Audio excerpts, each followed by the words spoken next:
The business welcome everybody to the debut launch of Greg Carey's tome, News from Inside. And Greg Carey is a poet and artist, originally from Ballinanty in Limerick, now residing in Shannon, County Clare. For many years, Greg devoted his time and commitment to running his own company. However, in parallel with these commitments, he has augmented his primary degree in English and philosophy to gain an MA and PhD in philosophy. Additionally, he has also trained and qualified as a psychotherapist. Now, I'd like to welcome the new poetry editor of Revival Press, Mr. Tommy Collins. Tommy Collins.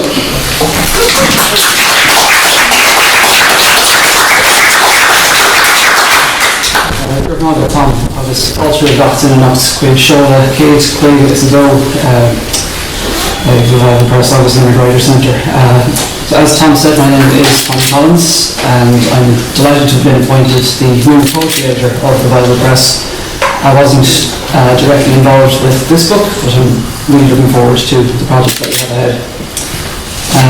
So without further ado, on behalf of Revival Press and Limerick Writers Centre, I'm thrilled to welcome you to this special event tonight, the launch of News from Inside, the fantastic debut collection of poems by our own Greg Carey. We're all about supporting writers and building a vibrant literary community here at Revival Press and the Limerick Writers Centre. In the wise words of Seamus Heaney from his poem Postscript, we aim to catch the heart off guard and blow it open. Greg's poetry does just that. It opens our hearts unexpectedly, breaking down those walls we tend to put up around ourselves. Poetry especially has this incredible power to awaken our senses and remind us of the incredible depth of human experiences. That is the kind of news that Greg brings to us through his poetry. Since 2009, Limerick Writers Centre has been running a community publishing programme, and tonight we celebrate the 152nd title that has been published under this initiative. It's important to us that these titles are high quality and accessible to all readers. Pablo Neruda, the Nobel Prize-winning poet from Chile, once said, "Poetry is like bread. It should be shared by all, by the vast, incredible, extraordinary family of humanity." And we're taking a leaf out of Neruda's book by sharing Greg Carey's poetry with all of you tonight, just like Neruda believed poetry should be for everyone. At Limerick Writers Centre and Revival Press, we're incredibly proud to be part of News from Inside every step of the way, from its first steps of creation to this exciting moment of publication tonight. Before I wrap up, I'd like to extend some heartfelt thanks, first and foremost to Greg for allowing us to publish his work. Also, a big shout out to award-winning poet Ron Carey, Greg's brother, who will shortly officially launch the collection. Our gratitude as well goes out to William O'Neill and the staff here at the People's Museum, who, of course, our wonderful colleagues who have supported us entirely throughout the years. Last but not least, kudos to Lot Bender, our book designer, for always ensuring our books are top-notch in quality, and everyone seeing the quality of this one is just fantastic. Indeed. So congratulations, Greg, on the publication of News from Inside, and here's the poetry that touches our hearts and souls. Good night. Thank you very much, Tommy. Brief word about the launcher. Ron Carey is a poet and a creative writing facilitator. He only began to take writing poetry seriously in his 60s, only a young fella. He has been a prize winner and finalist in many international poetry competitions. Now, Ron Carey to introduce their brother's book. Ron.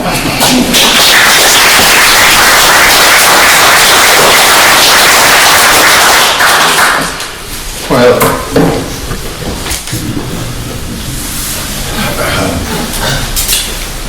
right. Thank you all for coming to this exciting event, the launch of Greg Carey's first book of poetry. It's good to see everybody here, especially those who have made a special effort to be here to celebrate what is sure to light up the extensive canon of the wonderful Revival Press. I had known Greg for quite a while. Actually, the day the district nurse, if anyone is old enough to know this, Nurse Fraser, brought him to our home in Ballinanty in a black leather bag. Liam, where's Liam? As Liam and I stood in the hallway, I pointed out that the baby was inside the bag. And sure enough, I was right. I'm proud to say that despite all the difficulties life has thrown at us, we have remained not only close as brothers, but as friends. Growing closer over the years through our love of literature, poetry in particular, and through the bonds of shared experience, both tragic and joyful. I was delighted to be asked to launch this lovely book, and it is really a lovely book. However, what should have been not too demanding introduction assumed a more problematic outlook when Greg gave what was a tour de force introduction to my own book some weeks ago.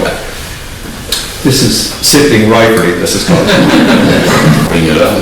His easy access to a wide body of philosophy as well as an in-depth knowledge of literature combined to transform my book into something astonishing, even to myself, and I have a very high opinion of it. Making this intro somewhat of a challenge. Although I'm no philosopher, I have been swatting. Greg has the heart of a poet with a natural philosophic outlook. At my launch, Greg turned on its head Plato's assertion that there is an old quarrel between philosophy and poetry, that one was based on reason and the other on emotion.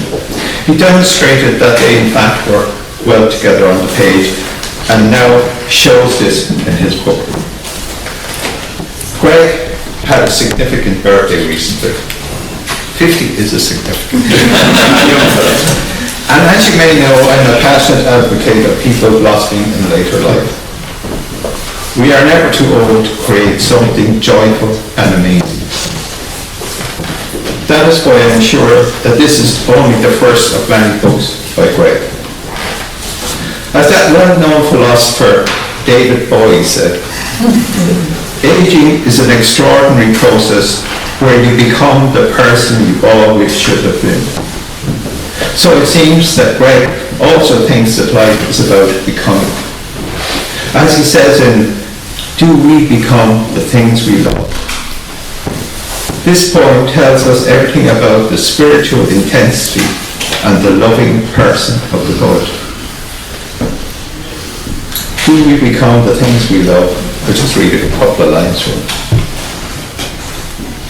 Such closeness blossoms into blessings as each curvaceous word of yours moves as a benediction over the land, to fall into crack and crevice as prayers flowering in the smallest darkness.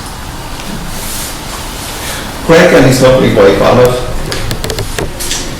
are very much part of the Burn community, and that unique landscape has become part of their lives. Naturally, this has a powerful effect on Greg's poetry. Not only in this poem, but throughout the book, time and again we see Greg's curvaceous words move as a benediction over the page. Here in News from Inside, you're entering the wonderful, creative and inspired mind of my brother.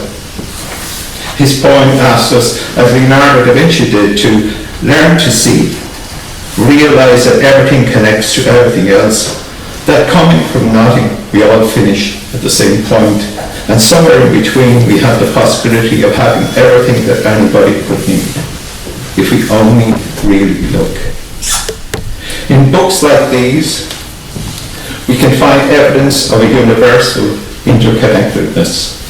As Greg says in his opening poem, News from the World, books are sacred scripts. They carry news of the universe. To repeat a now famous saying, Knowing one's brother does not give one an inside track into the workings of his mind.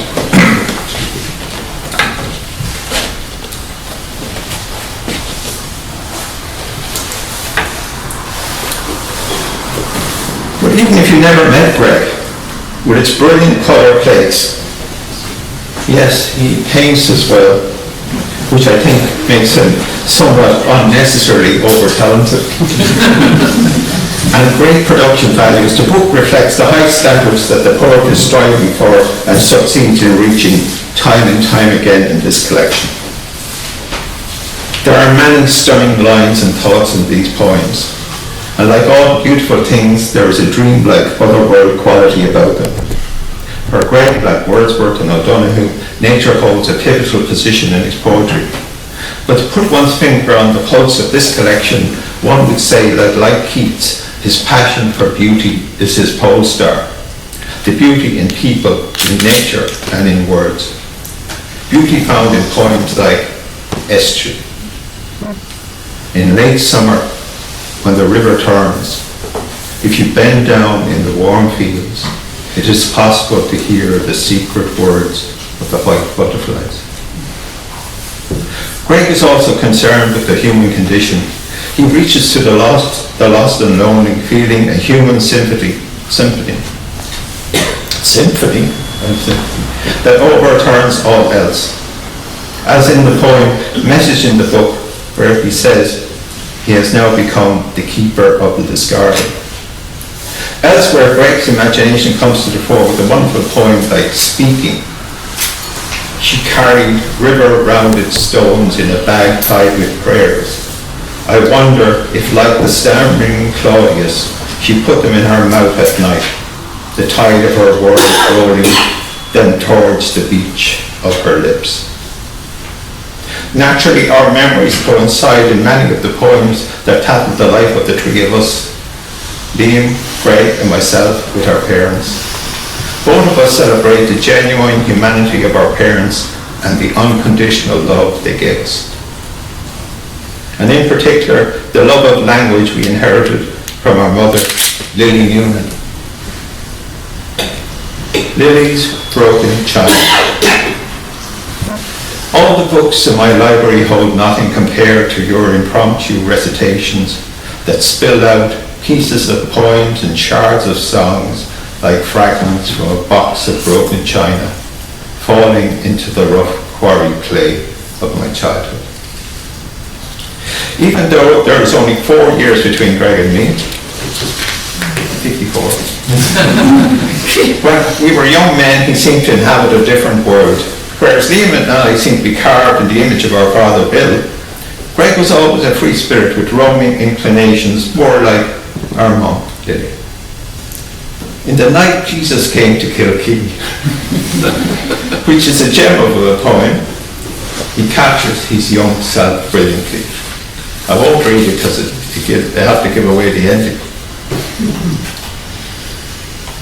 With these poems, many years in the making, Greg shows through his poetry that he has asked himself many difficult questions and is now finding answers. Like Rilke, he is trying to be patient towards all that is unsolved in your heart and try to love the questions themselves, like locked rooms and like books that are now written in a very foreign tongue. And the point is to live everything. Live the questions now. Perhaps you will then gradually, without noticing it, live along some distant day into the answer. Sometimes the most powerful thing about poetry is when we are striving to become our true self, facing up to the reality that we are not perfect. There are exceptions. In The Shed, where Greg says, in The Shed, which is a poem, where Greg says, I had put away my unused gifts. He tells us, I worked hard to change and to be more aware and more mindful. By the end of the poem, he tells us that he sometimes makes it into that place of peace. But standing still, like a tree or a shed, is hard. I know I practiced it for many years. My body sunk deep in meditation, my mind a torrent of resistant flanks. But there were moments of pure wakefulness and total presence and glimpses of an eternal openness before the door collapsed. The possibility of losing someone close to you focuses the mind considerably. Recently, when Greg was very ill, we prayed for him. Scientists might express doubt on the effectiveness of prayer, but whereas there might be a debate about prayer changing the outcome, there is no doubt that prayer changes the person who prays, and we become better people. In Prayers at St. Coleman's Well for George McLaren, Greg realises that power, and praying for what is possible and best in another human being lifts the one who prays to a higher plane. Prayers at St. Coleman's Well for George McLaren. May the road that winds its way through the high pass lead you onward. May you have faith in the journey that you now begin alone. May our thoughts and wishes entwine about you and keep you. May these mountains that you walk keep the history of your presence. One of the favourite sections of the book is Paris. As Thomas Jefferson said, a walk about Paris would provide lessons in history, beauty, and the point of life. I know Paris holds a special place in Greg's heart, as two of his daughters live there with their families. And we're all meeting there next week to cheer on Ireland.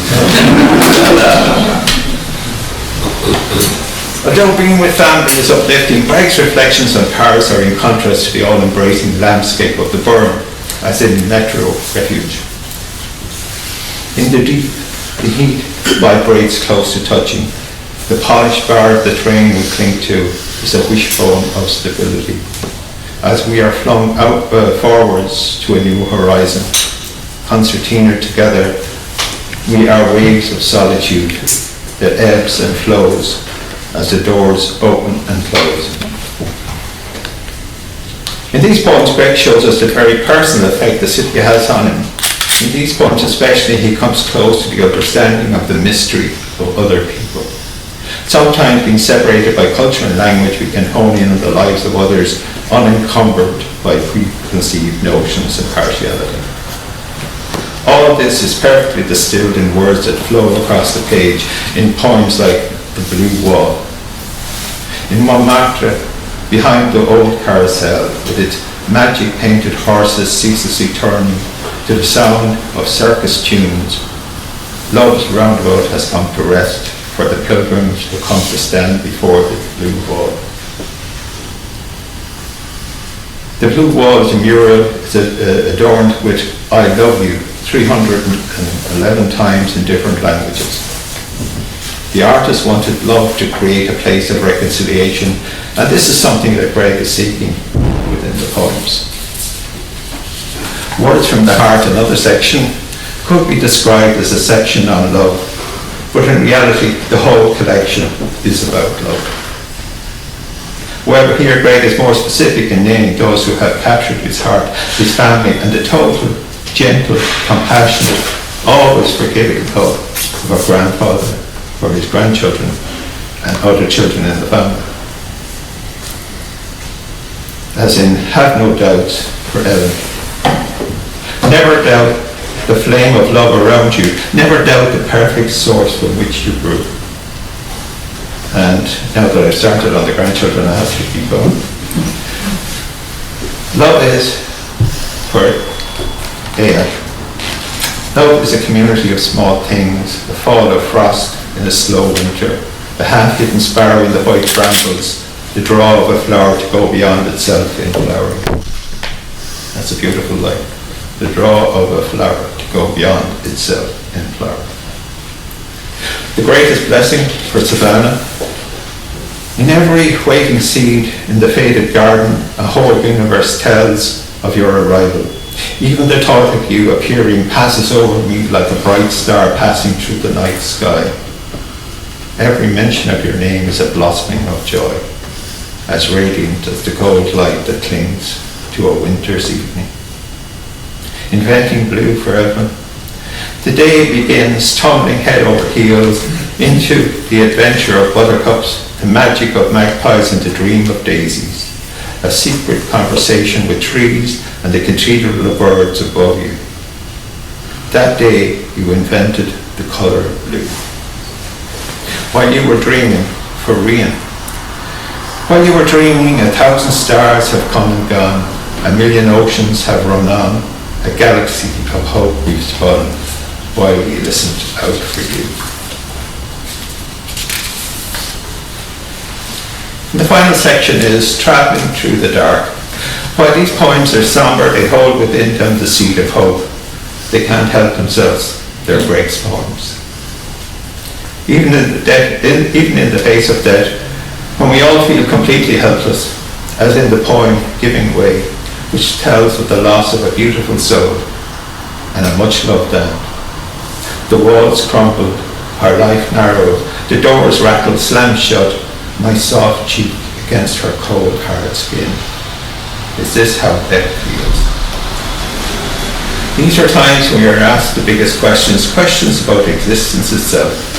Spinoza believed that the acquisition of self-knowledge, he clearly bought into Socrates' notion that the unexamined life wasn't worth living. We have to find the answer within ourselves. And for Greg, the answer, which is embedded in every poem in the collection, is the realization that our own humanity contains an everlasting spirit. So there is a final giving way. But if we read correctly the poems that have gone before, the final phase is more of a surrender to that certainty of transformation and continuance. I realise that in this short introduction I cannot cover all the poems or sections in detail they deserve.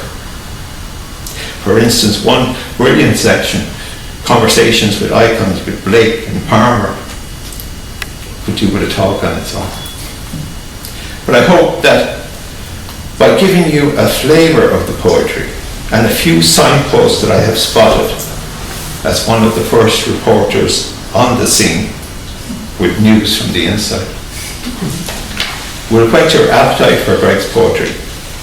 I have no doubt that you will read and reread this book in the future, and after you have read, think of the words of Rainer Maria Rilke. The work of the eyes is done. Go now and do the hard work on the images imprisoned within you.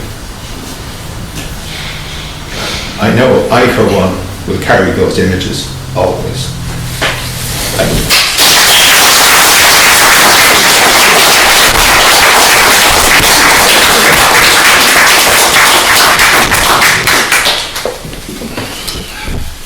Thank you very much, Ron. The Clancy brothers, the Marx brothers, Warner brothers, the brothers Karamazov, and tonight, the Carey brothers is living technical. It gives me great pleasure to welcome the new kid on the literary block, Greg Carey. Second date to Liam and Ronnie. Much thanks.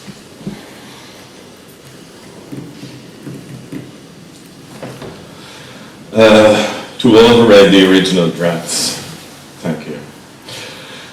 To Kay and Ivan Tuig, much thanks for allowing me to use one painting which is not mine, called Man on a Bike, and to Ivan for printing the cards. Finally, to Sarah Regan and Dara Bradish, thanks for the reviews. News from the world. I'd like to begin with this one.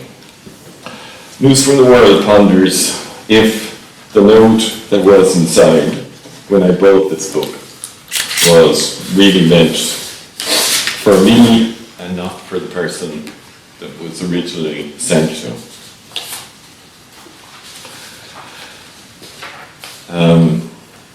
Sometimes it seems that what is seeking us and not what we are seeking is the most important thing.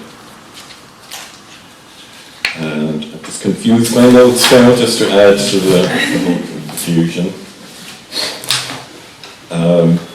So, anyway, academically, I've spent many years researching and writing about how spiritual transformation happens.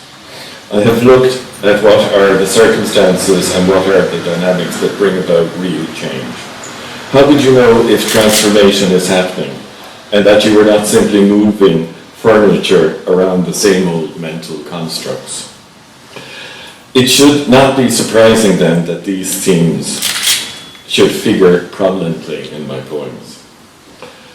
When change is happening, there is usually a breakdown in the old structures. The old road is washed away due to unexpected events which stop us in our tracks.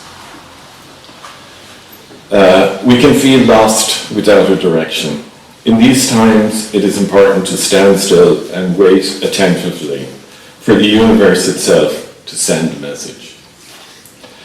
Maybe about a new possibility. While being in one of these liminal states, I purchased some books which arrived with handwritten notes inside.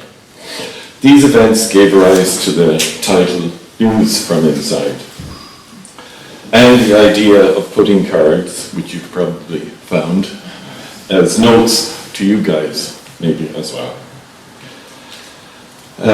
I have chosen some of the poems from a variety of sections of the book to give you a flavour of what you might, although Ron has given you a very good flavour of what is in the book already. Yeah, go and find news from the world. As I was saying, sometimes what is seeking us is more important than what we are seeking. So, news from the world. Emilia first gave the book to Howard for his birthday with an inscription that wished him growth and freedom with the turning of the sun. She wished him strength that he might rise and meet every new adventure. She told him how she was looking forward to knowing him more in the upcoming 9 years. In a postscript, she penned how she loved this book dearly, and so she passed it on to him, the poet. But the book came to me with a message still inside. Maybe because Howard did not understand that books are sacred scripts that carry news of the universe. Perhaps he had grown tired of trying to become the poet. Perhaps the inner world of his soul did not catch fire when the outer world called to him. Perhaps he could not hear the song and let the aria fade. Perhaps it was not strong enough to penetrate him. Perhaps, just perhaps, the message was never meant for him.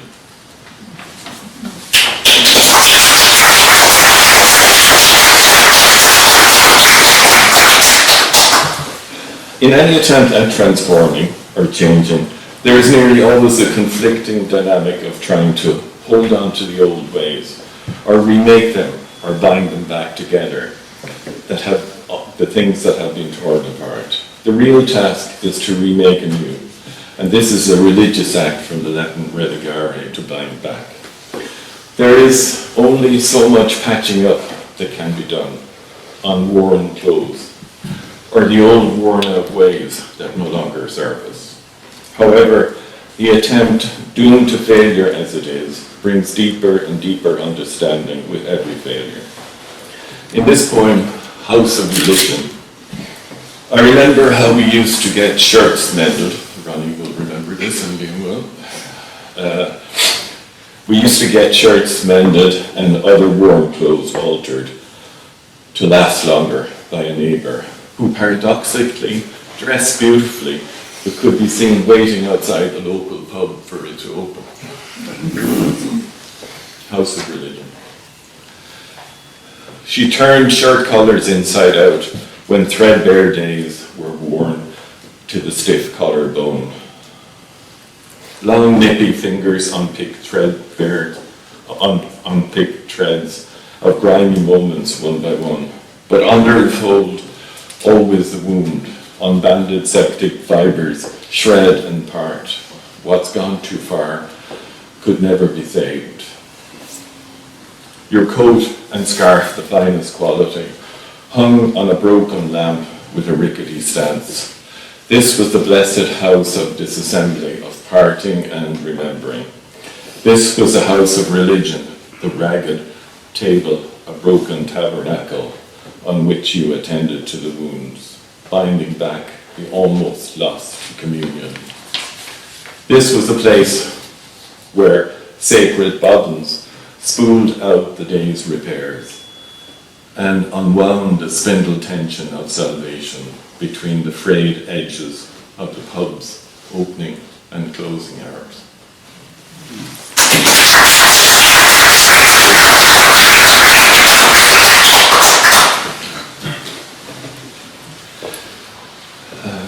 Breathing is important in many spiritual teachings because it is the medium that brings deeper and greater awareness.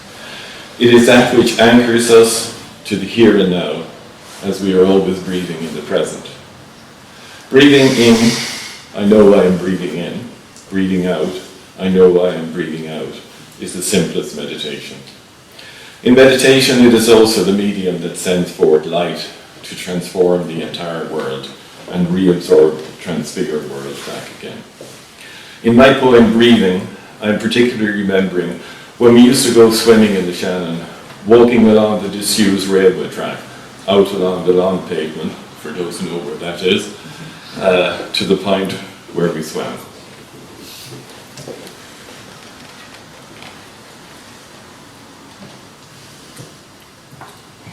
Breathing. The city behind us, we left the concrete path and stepped onto the tracks in the red-hot rust of an iron summer, the metal singing, as our raucous caravan ran over its derelict rails. At intervals, we jumped the wooden sleepers awake, surprised as they were to feel the downward weight again. We left the tracks and followed the flat grass path to the river. Shoes, shirt and pants quickly abandoned in a corpless heap. The throw of bodies shattering the thick afternoon stillness, water shock and the thrill of not breathing. Then mouthfuls of paddling water, swallowing shards of sunlight, the joy of making it halfway to the drowned log. Diving in mud, silts up the eyes, with underworld shadows, the feel of tree roots clinging to the soft bank, the swoop of momentary fish and the brush of bodies. After, on the green electric bank, with eyes shut and heart drumming, there is the vague sensation of a deeper rhythm.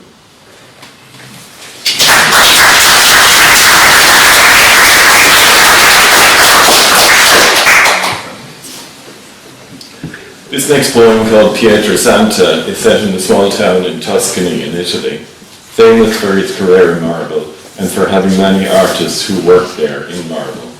The most famous visitor was Michelangelo, who sourced his marble here. The poem explores what it takes to get to the center, to the hidden heart of what you are seeking. It is not a simple task. It requires patiently removing the layers that are blocking you from your deepest self. The tradition here is that the sculptors make and wear paper hats each day and sing while they are working. Pery Sq. Early morning in Pery Sq, and the rasping sound of carving is softened by a chorus of singing rising through the chiseled white fog. Beneath the maker's hands, the marble is burning white. As along the patterned river he moves to catch the image coming into life. He sings to the presence buried in the stone to seduce its future shape. The mineral body within glitters in response to the hymn. All day, barely visible through the white linen mist that billows down over him, he moves up and down the ladder, tapping, listening for the voice inside, the sound of the innermost. When he hears it, there is the satisfaction of being the medium between gravity and eternity. Romanced by the marble, he has come to know what brought Michelangelo to tears and took his life to learn that the image at the center is a dense and hard reality that is found flake by flake, and only the things we love to sing to are sacred. Outside his workshop in the evening light, under the paper hat of the moon, he is iridescent and glowing, brushing star fragments from his shoulders.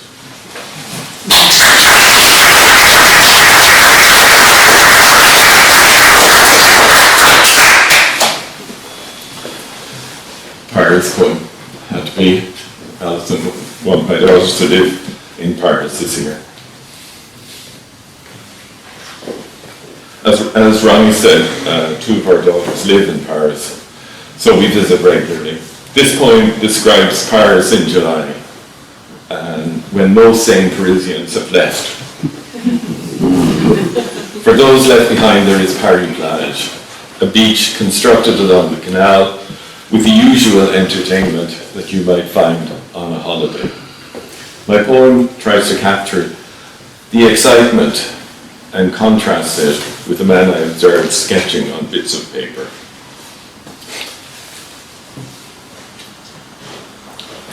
Pery Sq. In July, Paris swelters and sweats. By the canal, a muddle of boats, deck chairs, carousels, umbrellas, multicolored beach huts, outdoor tango and tai chi.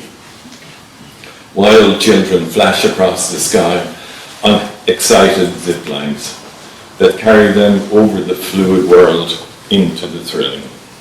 Beside me, a solitary man sketches scenarios of faces and gestures on scraps of paper. This work transforms him into another reality where he fits in and belongs to an unknown someone. Periodically opening his curved hand, showing me his drawing, he nods at his modest biro as if to say, if only I had real instruments, what worlds I could create and disappear into.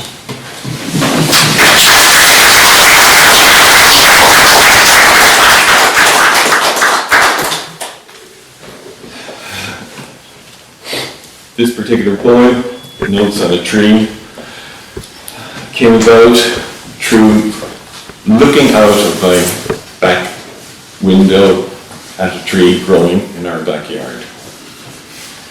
So it was at a time when I was a little exhausted by all this researching that I was doing and trying to plumb the depths for greater meanings of life.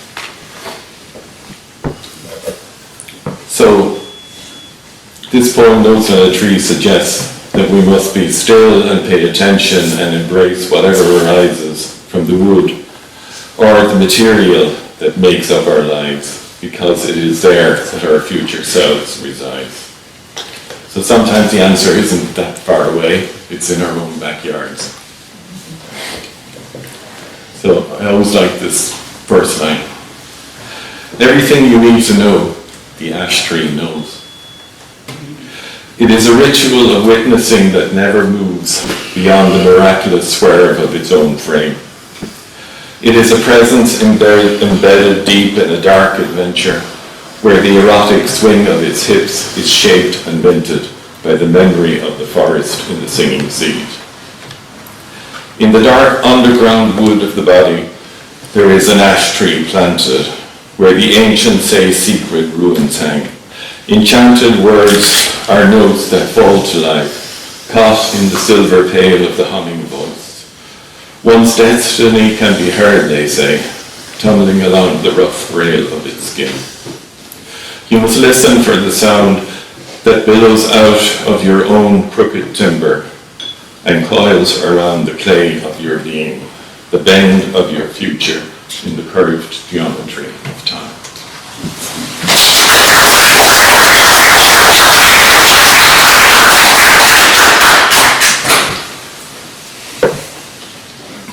What are we doing? All right. Okay, this poem is taken from a section in the book, which was based on the famine. For those who saw the famine exhibition some years ago of art, it was called Coming Home Art in the Great Hunger. I saw it some years ago when we were traveling. This poem is called The Signwriter. It's one of the paintings in that exhibition, and it's about a person, or an artist really, writing a person's name on a box that she was going to take to America. So, the closer that the writing appears, the closer the woman is to disappearing from her home. The signwriter. The signwriter has learned to write in English, crouched behind the stone walls of a hedge school. He makes the intricate letters carefully, not fully understanding their meaning. He enjoys the lightness and delicacy needed, unlike the hard chiseling on grave slabs.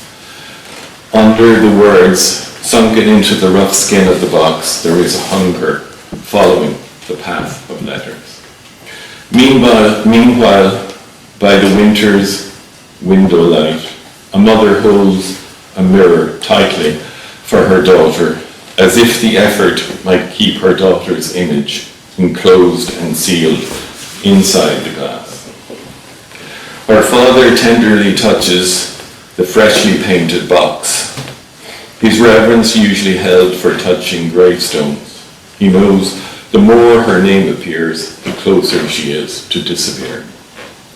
The years of aging with birds and blackberries, plowed fields and pastures are promises now fallen into the hungry grass.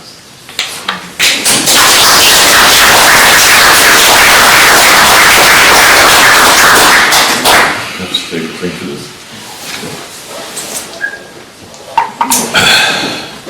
My wife Olive and I have been together for a long time.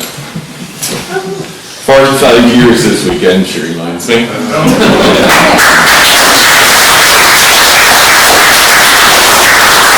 think you're kind of all at our party right now. Our relationship began in the days before iPhones, Instagram, TikTok, and all those other ways of communicating. So we communicated by letter since I was in Dublin and she was in Limerick. Our letters, apart from sharing news, was to set up date and time for phoning each other. Now that might seem a little crazy, but that's what we did. Now this was also in the days before a phone was common in houses. So it meant phoning the nearest public phone box, which also proved to be very difficult sometimes if somebody else was in the box before you and you couldn't get them out. This poem called The Bedsit Years recounts what is now two ancient ways of communicating, but more importantly, how the heart's desire and the gift of the other's presence overcomes all obstacles.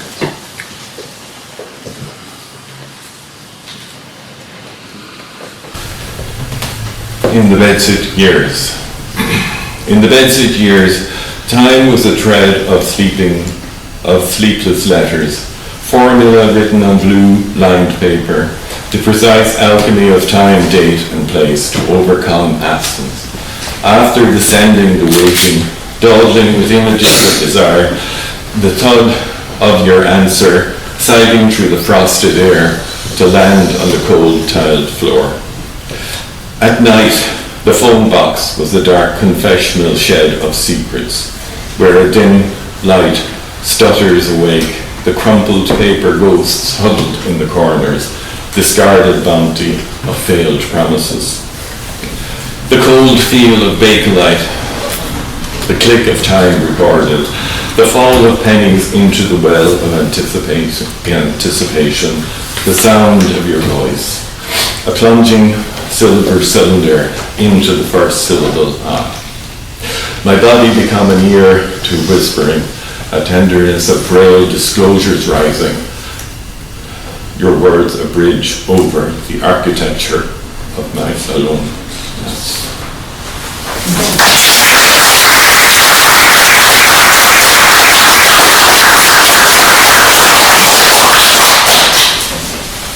I'll just smiling, so I must have done that okay. Another 45. Another 45. Another 45. Okay, I think this is going to be my final poem that I read, if that's okay. And Ronnie referred to it. This poem is called "Do We Become the Things We Love?"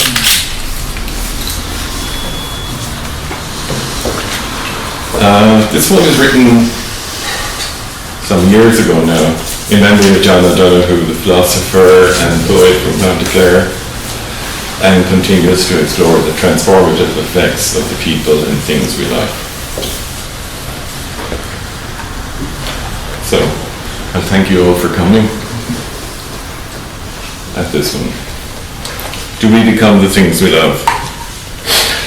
A day on the mountain draws the eye downward, building mindfulness in each step until the rhythm of stone rises up in the body, until horizon, sky and distant fold into the bones of rock, the wildness of fields and the crumpled sinews of solitary trees.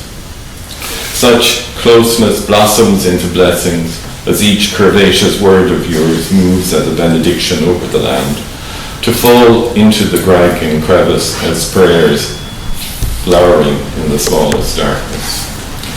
Do we become the things we love? If so, I imagine you as a bright field on the side of a mountain, where farmers gather and lean on grey stone walls to marvel at how everything that is planted in you grows more beautiful. Now, in the deep patience of art, you can divine the secret symmetry of trees and stars. Here, among the living, you have woven sheets of darkness with hazel sticks of light to forge under the brittleness of our lives tiny sounds of eternity. You have entwined in the fabric of remembrance and witnessing the wild and shapeless, until each looping recalls all that was lost. You have faded into otherness, become territory, ground and landscape, forever a distant silhouette, disappearing behind upland walls, pitching and tossing seeds of memory and joy, to penetrate and flower in the wattled heart. Now the pull of the sea and the rhythm flight of the bird grows.